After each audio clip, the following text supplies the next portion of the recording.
Fala, galerinha! Aí eu de volta aqui, ó. Agora que a gente já domina, tá?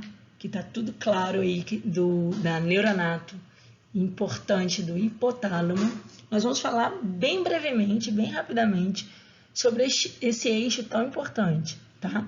E que aí sim, que é o Big Boss, né? Que é o grande maestro do nosso sistema endócrino, que é esse sistema, o eixo hipotálamo hipofisário, tá?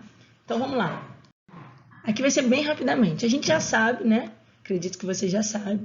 A hipófise é dividida em duas regiões, tá? A neurohipófise, que está aqui demarcada, o lobo posterior e a adenohipófise, tá? Bom, a neurohipófise a gente já viu lá na aula de hipotálamo, tá? Que ela recebe duas substâncias de dois núcleos do hipotálamo, que é o núcleo supraóptico e o núcleo paraventricular, produzindo ADH e ocitocina, e que são encaminhadas para cá. E aqui são armazenadas essas substâncias. E de acordo com o estímulo, elas são liberadas no momento oportuno, tá? E quem faz esse transporte é justamente esse trato aqui, chamado trato hipotálamo hipofisário, tá? Então aqui, essa mesma figura a gente viu lá na aula do hipotálamo.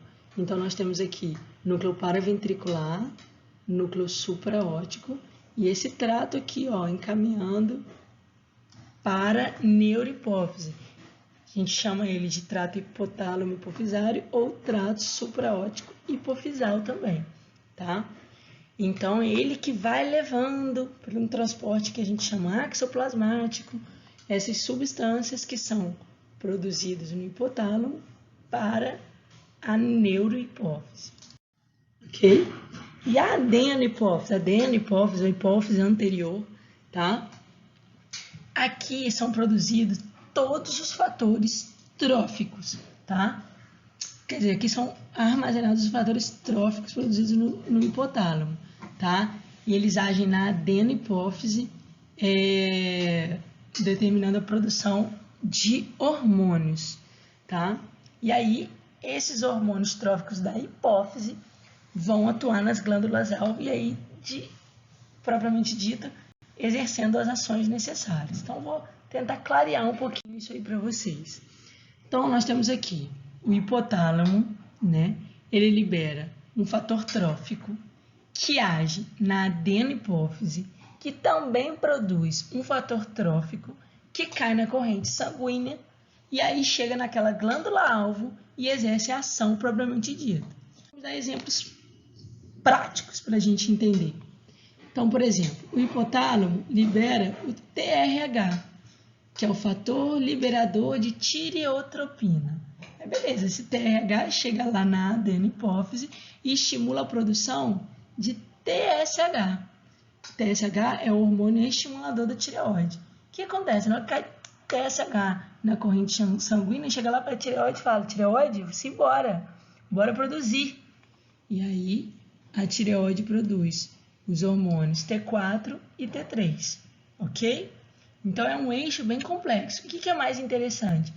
Tem muito T4 e T3, isso gera uma alça de feedback, dando informação novamente para o hipotálamo. Fala assim: hipotálamo, pode segurar a onda aí, já produzir hormônio aqui suficiente, tá? Então, em condições normais, isso é um sistema bem complexo, mas bem interessante de retroalimentação e controle.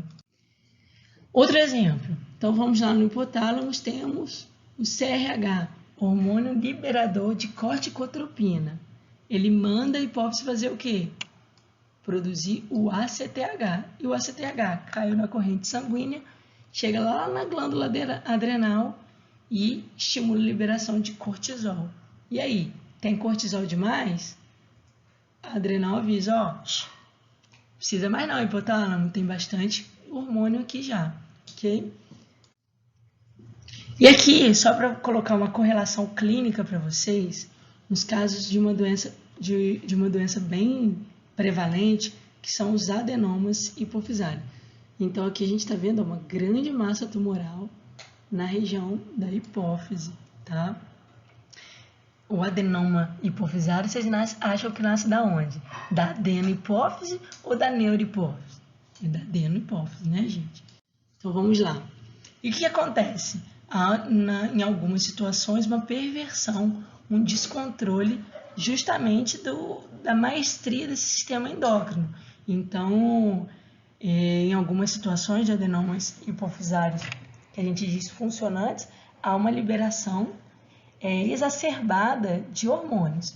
Então, por exemplo, quando a gente tem um aumento exagerado da liberação do GH, do hormônio do crescimento, a gente pode intercorrer com a acromegalia, tá? Uma doença bastante grave, de alta morbidade, que a pessoa tem um estímulo constante do hormônio do crescimento.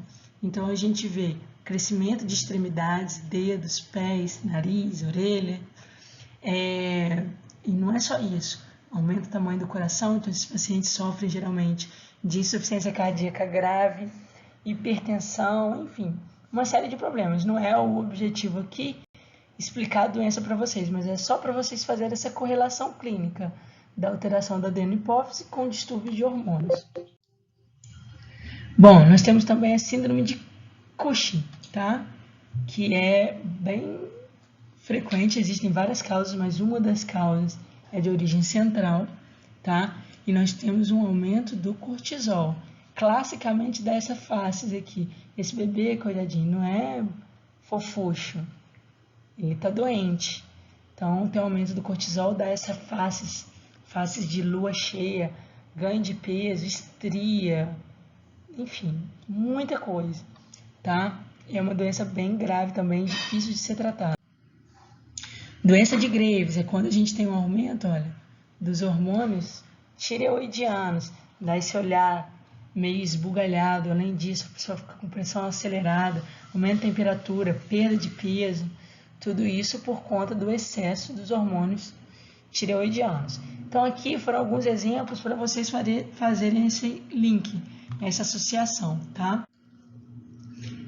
E é isso. Espero que vocês tenham aí dominado. Vejam de novo o vídeo, leiam mais um pouquinho e já já a gente vai estar lá junto na videoconferência, tirando todas as dúvidas, beleza? Abração, galera!